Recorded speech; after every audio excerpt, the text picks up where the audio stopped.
Like about what Freddie gave y'all defensively the other night? I thought he did. I thought he came in and did that. And again, I thought, one, it was the best really prep he's had prior to the game. I thought he was really locked in, asking questions from coaches about not just what they do, but also wanting to know, make sure he knew what we were trying to get done. And that's obviously a great sign. And again, I hope he can continue to build on it.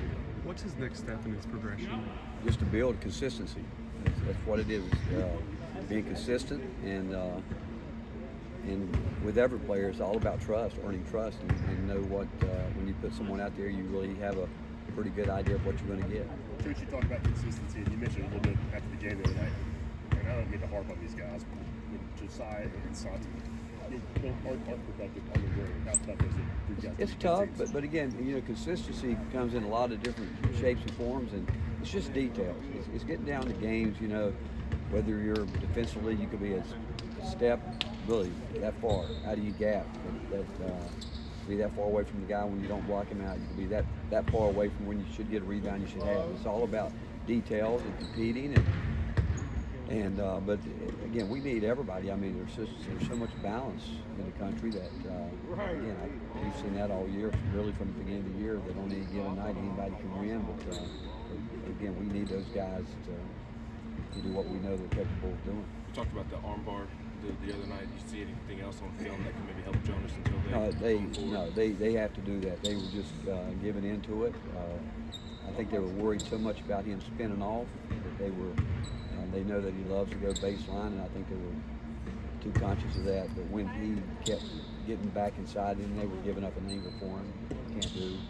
Obviously, we want people that will shoot over top of us, and that's when Jonas' length is at his best, when he's close to the rim. But our guards actually did a pretty good job keeping him because they got below him and had leverage. But we need our post guys to do that.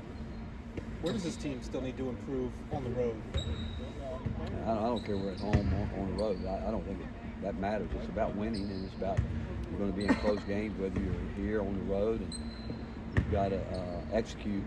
Anytime you come down the last 4 minutes of the game, it's going to get down to execution on both the defensive end and the offensive end. What stands out about Georgia?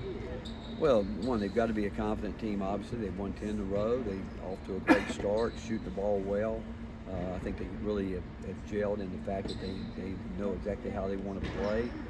A lot of one-on-one. They get Mike's done a great job of putting them in position to where they're confident and know that they get into their offense quick. If they, of course, a good shot they see opening, they're going to take it. And Mike's a terrific coach, and I'm not surprised at where he's got the program right now. How nice was it to see Dalton kind of get back in his offensive rhythm? Well, it was good. I mean, obviously, we need that. And, again, we need him to continue to, consistency. We need that. We need to get everybody going with it. And I do know he's making a conscious effort to try to be better defensively, and we need him to do that.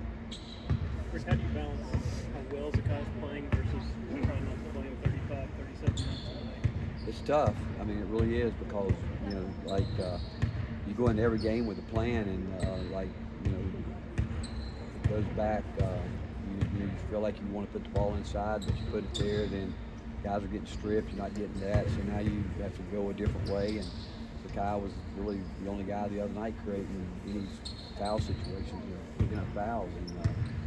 But if there's anybody that can play a lot of minutes and withstand it, it's him. But there is a line there that we like to keep him under, but again, I talk about game to game. You got to try to win that game, and we have to do what we have to do. Does that create more urgency for the other guards to kind of figure it out? Well, yeah, you'd like for them, but it goes back to that word we keep talking about, consistency. What are we going to get? We know, it's obviously we know what we're getting from him. It's what can we get from the other guys, and that's where it goes back to Rob's question. The older guys, you've got to know that, and then you can give these younger guys. You can't put a younger guy in a game when in a situation where, like what we've tried to do this year, is get those guys out there with the older group of guys, and they're not playing well. It's hard to get them in the game, and because it really puts a lot of pressure on them, and they could have a couple bad moments that could affect them for a long time. Where have you seen Dalton grow specifically defensively? I think it all effort. I think defense is effort, obviously anticipation, but it's a want to, and I think again, I know he wants to be better. What's going wrong for Jordan right now? I think, again, I've seen shooters go through it and probably trying too hard. And, you know, we want him to shoot it when he's open. He doesn't have to force anything. He doesn't have to do that because he can do other things. But that part, he'll snap out of that. It's just a matter of when. What's the best route defensively to take when a team can spread the floor and has 4 guys who are shooting 36% from 3? Well, we've dealt with that a lot the last couple of years. I mean, you know, you go back and look. There's a lot of teams that are doing that, and you've got to be able to, you know, do a lot of different things.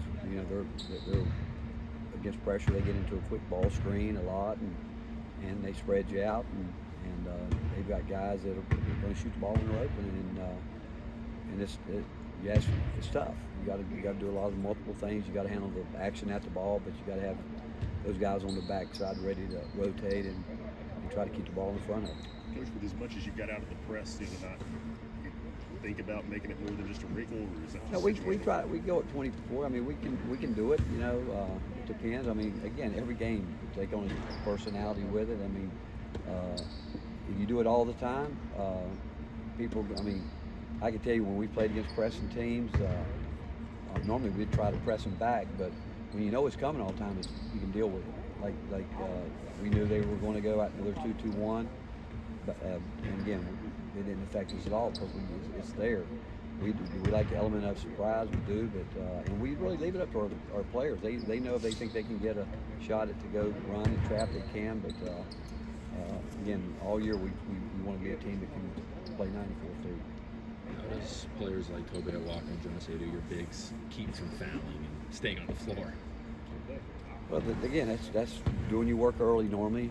Normally when you foul, you get behind, you slap down because you're not in position. It all goes back to, you know, being alert. I use the term all the time, do your work early so you're not playing catch-up. When you play catch-up, you're going to probably feel like you're desperate and you swipe down or you don't get out there in time.